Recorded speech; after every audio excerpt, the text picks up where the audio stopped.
The essence of synergy is to value differences, to respect them, to build on each other's strengths, compensate for each other's weaknesses. We often value physical differences in our lives, right? Like the tall person gets the stuff on the high shelves, the strong person picks up the heavy things. We have our kids take their little hands and reach it between the couch cushions or behind the couch to get the stuff that we dropped or fell behind. So we see those physical differences, we value them, we use them a lot in our lives, and we often miss the abstract ones, the mind ones, the social, the mental, the emotional differences that exist in our lives. We've seen a rise in business recently where this is starting to become appreciated. Brene Brown wrote her book on vulnerability. You're hearing a lot about EQ and the value of EQ and those that are successful. And they're starting to create amazing, like synergistic environments. You hear about Google and Facebook and a lot of other tech companies that will have big collaboration meetings and give you time to think and then come together and share ideas. What's really fun for me is that it's that synergistic communication that really starts to open things up. It opens up our minds, our hearts to new ideas and new possibilities. And that's the sixth habit. Synergize. Synergize. It takes the other 5 habits and it combines them. It has them all working together in tandem, congruently, in order to come up with the best ways to live, the best practices, the best outcomes. Because of the paradigms that we have in our minds, a lot of times when we get together in large groups, we get defensive when an idea is shared that does not go along with the principles, the values, the mindset, the thinking patterns that we have grown up with. I've seen this a lot in meetings over the years where somebody brings up a unique idea and it's so outside of the box that the people that are inside of the box are like, oh, wait a minute. Like that doesn't sound right, it doesn't feel right, it doesn't look right. In fact, that's one of the reasons I've been successful in business over the years. One of the reasons I've been invited to join in a lot of different conversations is because I often have that opposing mindset. I'm the one that's outside of the box, and sometimes the stuff that's inside of the box is invisible to me, which is a difference in of itself. So what do you do when you get defensive, when you protect the ideas and the values and the principles that you have grown up and so used to? Like, this seems to be in conflict with, begin with the end in mind, in the sense that we have a direction that we want to move to based on the principles that we have set as our foundation. And if we've created this mission statement, this constitution, how are we supposed to move forward to it if we have conflicting ideas, conflicting values, conflicting principles that we're now being told to synergize with?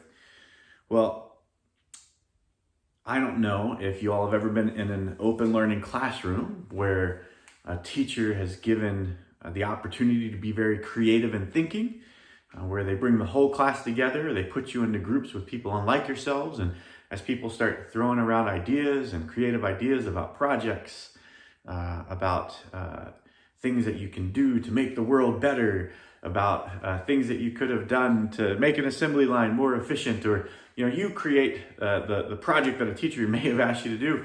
But when you get into a large group and just start openly talking about ideas and concepts, you start to hear things that your own brain may not have thought of, or it may have thought of but didn't put any importance to. But when their ideas and your ideas combine together, all of a sudden you start coming up with really creative solutions and outcomes. In business, I've done this a lot with whiteboards. Today, the whiteboard's just a prop. I'm not actually drawing on it. But we've done this a lot with whiteboards, where we've sat in conference rooms for hours and just let everybody talk about what it was that they are hoping to achieve with their teams and their goals, who they value, who they believe fits into their culture and the vision of the company that we're forming, the people that we want to hire, the core competencies. We're just throwing stuff onto the whiteboard. We're brain dumping.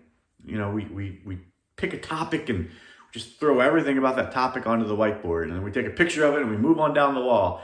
And in the end, we go back and we circle the different themes that went together. The ideas, the concepts that start to work together. We take away some of the outliers and bring together a universal concept that everybody can be bought into and involved with. If you don't have a whiteboard, this also works very well on windows. You can literally whiteboard on a window. I've seen this in a lot of different companies where you take a whole huge window along a large wall and you draw all over those, because it's often bigger than a whiteboard for this type of an example. Post-it notes. Grab big sets of post-it notes and have people, as you're talking and brainstorming and masterminding, write the ideas on post-it notes. And the cool thing about post-it notes too is you can move them. So if you put an idea in one area and decide it belongs in another, you can move it over to the other area. But the idea, the theme, is to bring together people that are unlike each other. I teach a lot of business classes on hiring. And in those courses, I always say you don't want to hire an army of me. Because as cool as that might be for me, it doesn't generate a lot of creativity. And forming together teams and groups of not like-minded people, unlike people, form together, grow those groups and teams will give you such great balance. It gives you amazing insight into the consumer world, into your business world, into even your family world. Not all siblings are the same, right? So as you get your brothers and sisters together, your children together, and you start talking about different things as a family, everybody's got different ideas and different thoughts and feelings. And to hear them all out is super important. And especially when looking again at those other habits, the creating a win-win, begin with the end in mind. All those other habits, proactivity, like all those other habits goes together with creating synergy. Synergy is exciting. Creativity is exciting. And working together often comes up with alternate options. Speaking of alternate options, it's a good story in the book, again, multiple pages long. It's talking about a husband and a wife who are disagreeing on what they think they should be doing for vacation. They'd planned a camping trip, and the wife's mother becomes sick. They've already paid for portions of the camping trip, rented the supplies, and she's afraid that her mom won't make it, so she wants to change and go spend time with the mother. And the husband thinks she's overreacting, thinks the mom's going to be fine, and he knows they're going there in 5 months for Christmas. So a little bit of a battle back and forth. It's a bit polarizing. Wife loves the mom.